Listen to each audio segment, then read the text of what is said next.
हिस्ट्रॉनिक personality disorder, इससे पहले हम आपकी एंटी सोशल पर्सनैलिटी डिसऑर्डर और बॉर्डरलाइन पर्सनैलिटी डिसऑर्डर कर चुके हैं। किसके लिए? क्लस्टर, जब हम बात करते हैं बी की। क्लस्टर ए भी हम कर चुके हैं, क्लस्टर बी अभी हम कर रहे हैं। क्लस्टर बी में भी हम 2 कर चुके हैं। आपका कौन कौन सा? एंटी सोशल और बॉर्डरलाइन पर्सनैलिटी डिसऑर्डर। आज इस वीडियो में हम बात करेंगे आपकी हिस्ट्रॉनिक पर्सनैलिटी डिसऑर्डर के बारे में। तो अगर आप हमारे चैनल पर न्यू आए हैं तो सब्सक्राइब करें और बेल आइकन को जरूर दबाएं ताकि फ्यूचर में आने वाली वीडियोस आपको सबसे जल्दी और आसानी से मिल सके। This is Kaif in short, let's get started. तो जब हम बात करते हैं, एक मैं आपको ओवरव्यू देता हूँ हिस्ट्रॉनिक पर्सनैलिटी डिसऑर्डर को, तो देखिए ये एक तरीके से अटेंशन सीकिंग बिहेवियर इनका बहुत ज़्यादा रहता है। इनको लगता है कि अगर हम किसी पार्टी में जाएं तो सिर्फ हमारी बात हो, कोई टॉपिक चल रहा हो तो वो भी सिर्फ हमारा हो या फिर हमारे से रिलेटेड हो। अगर मैं कहीं पर जा रहा हूँ तो सब मेरे को किसकी तरह, एज ए राजा की तरह ट्रीट करें। तो इन्हें हमेशा फेम, हेल्थ और वेल्थ, ये तीनों चीज़ों के बारे में सबसे सोचते हैं कि हम सबसे ज़्यादा क्या हैं, सुपीरियर हैं। आइए हिस्ट्रॉनिक पर्सनैलिटी डिसऑर्डर के बारे में बात करते हैं। तो पहले मैं आपको कुछ कोर बता देता हूँ, फिर उसके बाद हम DSM-5 के रिगार्डिंग जो इनकी कैरेक्टरिस्टिक दी गई हैं उसके बारे में भी हम बात करेंगे। तो जब हम बात करते हैं हिस्टोरिक पर्सनैलिटी डिसऑर्डर में, the person exhibit A pattern of the attention seeking behaviour. जैसे कि मैंने आपको बताया क्या रहता है, इनका अटेंशन सीकिंग बिहेवियर रहता है। ये हमेशा अटेंशन मांगते रहते हैं कि हमें अटेंशन मिले। अब वो अटेंशन नेगेटिवली भी हो सकता है, राइट, कोई भी नेगेटिव काम करने से, या फिर वो कोई भी पॉजिटिव काम करने से हो सकता है। लेकिन पॉजिटिव काम करने से इतनी जल्दी आपको अटेंशन नहीं मिलता है, तो नॉर्मली ये किसकी तरफ हो जाते हैं, नेगेटिव की तरफ मुड़ जाते हैं, राइट। तो पर्सन क्या एग्जिबिट करेगा, हमेशा अटेंशन सीकिंग बिहेवियर विच में Intel A heightened sense of the dramatisation. जो वो बिहेवियर शो करेगा वो क्या दिखाएगा, high sense of the drama, यानी कि बहुत ज्यादा उसके अंदर क्या होगा, ड्रामा होगा। ड्रामा इन द सेंस कि सब लोगों को लगेगा कितना ड्रामा कर रहा है। जैसे कि आपने सुना होगा कि बहुत ज्यादा कहते हैं कितनी ड्रामा क्वीन है, राइट, ये कितना ड्रामा करता है, कितना ओवर रिएक्ट कर रहा है। वो क्या होती है, वो एक तरीके का आपको छोटा होता है।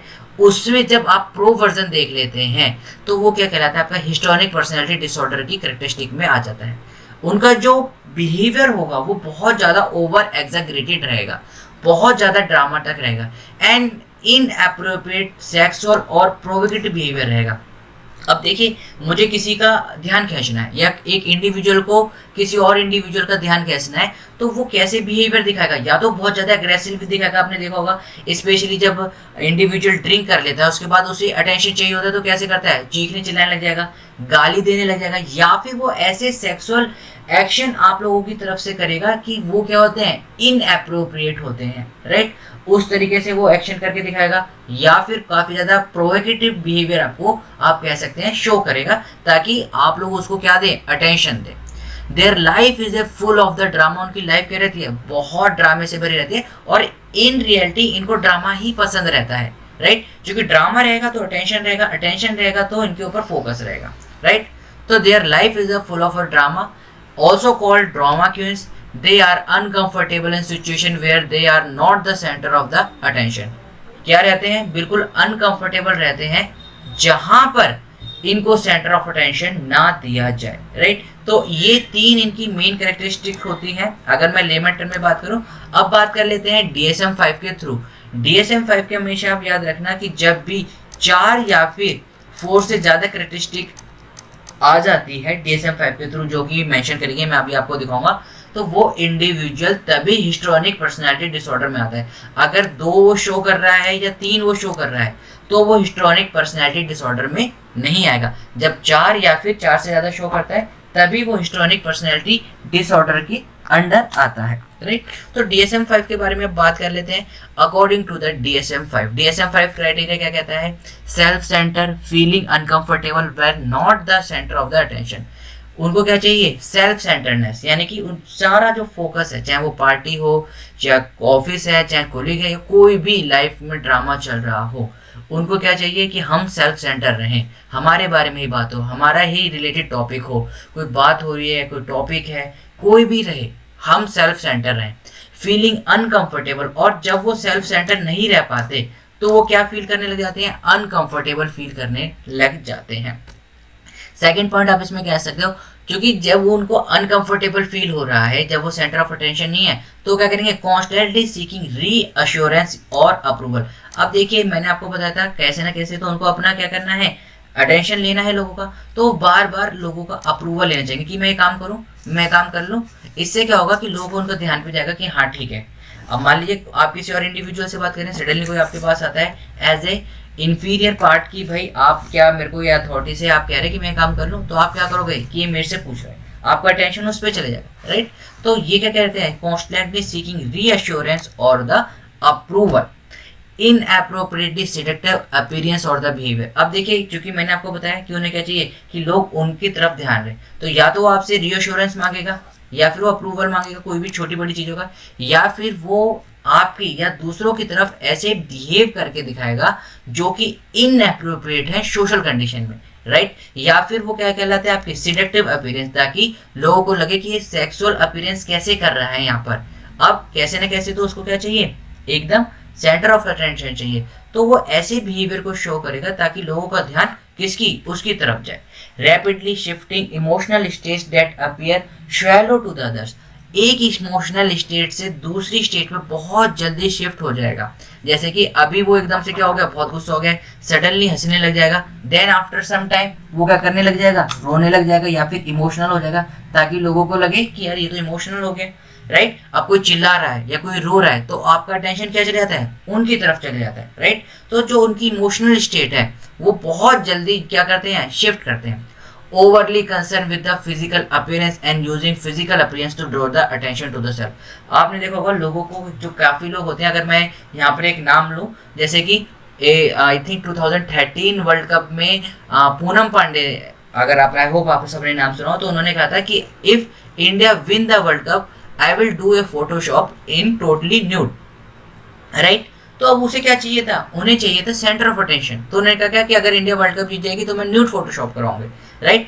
अब उसी तरीके से देखिए यहाँ पर क्या होता है कि overly concern with their physical appearance, physical appearance को बहुत ज्यादा क्या कहते हैं, इंपॉर्टेंस देते हैं, और उसी फिजिकल अपीयरेंस से दूसरों का अटेंशन अपनी तरफ खींचने के लिए क्या करते हैं, वो उसे यूज करते हैं। जैसे कि मैंने अभी आपको एग्जांपल देना है, पूनम पांडे ने जो करा था, राइट। या फिर आपने देखा होगा आजकल बहुत ज्यादा teenager just for the some likes क्या कर लेते हैं, इंस्टा पे ऐसी रील डाल देते हैं जो कि इनअप्रोप्रिएट है। उन्होंने क्या कर दिया, हल्का से अपनी क्या बैक दिखा दी, बैक स्लीव्स दिखा दी, राइट, या फिर क्लीवेज दिखा दिया, राइट। तो इससे क्या होता है कि लाइक आ जाते हैं। अब just because what they are doing, they are using their physical या फिर body to get some likes, right. तो ये क्या हो गया, ये उनको क्या चाहिए, अटेंशन चाहिए, राइट। आप देखोगे किसी ने बहुत अच्छी पेंटिंग बना रखी है, उस पर सिर्फ क्या है 4 से 5 लाइक हैं, बट किसी ने अपनी कमर दिखा दी है या फिर क्लीवेज दिखा दिया है, उस पर 400 से 500 लाइक आ गया, राइट। तो इस तरीके से सोसाइटी भी डिफर वे में उनकी तरफ अट्रैक्ट हो रही है, और उन्हें क्या चाहिए, सेंटर ऑफ अटेंशन की मेरे फॉलोअर ज्यादा बढ़िए, okay. Opinions are easily influenced by other people but difficult to back up with the details. वो अपने बहुत जल्दी ओपिनियन दे देंगे कि यार ये काम ऐसे नहीं ऐसे करो, लेकिन जब उनसे कहा जाएगा कि उसकी डिटेल के बारे में बताओ, क्योंकि उनको कुछ पता नहीं है, राइट, उन्होंने सिर्फ ओपिनियंस दे दिए, ना उनके पास नॉलेज है ना उनके पास डेप्थ डिटेल है, तो क्या कर पाते हैं, एकदम से बैकअप ले लेंगे कि नहीं देखो अब आप ही देख लो, मैंने तो आपको आइडिया दे दिया, अब आप उससे पूछो कि इस आइडिया को इम्प्लीमेंट कैसे करना है, राइट, इस आइडिया को एग्जीक्यूट कैसे करना है, तो उनके पास कोई भी आंसर नहीं होता है, राइट। जैसे ही आप उनसे कुछ डेप्थ डिटेल या डिटेल्स के बारे में पूछोगे तो अचानक क्या हो जाएंगे, वो बैक स्टेज पर चले जाएंगे। Excessive dramatic with exaggerated display of the emotion, ये तो मैंने अभी आपको बताया था, बहुत ज्यादा ड्रामा करते हैं और इमोशंस को बहुत ज्यादा दिखाएंगे, एकदम से बहुत ज्यादा चिल्लाने लग जाएंगे, अगर रोएंगे हल्की सी बात पे भी एकदम बहुत ज्यादा रोने लग जाएंगे, आंसू आने रहेंगे, but they will show other individual that they are crying, right. तो उस जो इमोशन को बहुत ज्यादा क्या करेंगे, एग्जैगरेट करेंगे। Tendency to believe that relationship are more intimate than they actually are, और आपने कई बार देखा होगा just to get the some attention they will say कि यार I will slapped with the 15 girls, और मैं 14 या फिर 40 लोगों या 50 लोगों के साथ मैं सिलेक्ट कर चुकी हूँ या कर चुका हूँ, राइट। इससे क्या होता है कि लोगों को अटेंशन चले जाता है, अरे इतना ज़्यादा, माइट भी he is a play boy play girl, right. तो उससे क्या होता है कि वो सोचते हैं, क्या शो करने की कोशिश कर रहे हैं कि जो रिलेशनशिप है वो क्या है, इंटीमेट ज़्यादा है, राइट, जबकि वो उतना इंटीमेट है नहीं, but they are trying to show the individual that their relation are more intimate, right, than it is actually are. Last but not least, it is highly suggestible या फिर easily influenced by the other, right. बहुत ज़्यादा अपने आप को suggest करवाते हैं कि भाई हम बहुत जल्दी इन्फ्लुएंस या फिर हमारे से बहुत जल्दी लोग क्या हो जाते हैं, बहुत जल्दी ज़्यादा इन्फ्लुएंस हो जाते हैं. तो these are the characteristics that is given by the DSM-5. Always remember to get into the category of the histrionic personality disorder, an individual should have 4 or more than 4 characteristics out of these characteristics.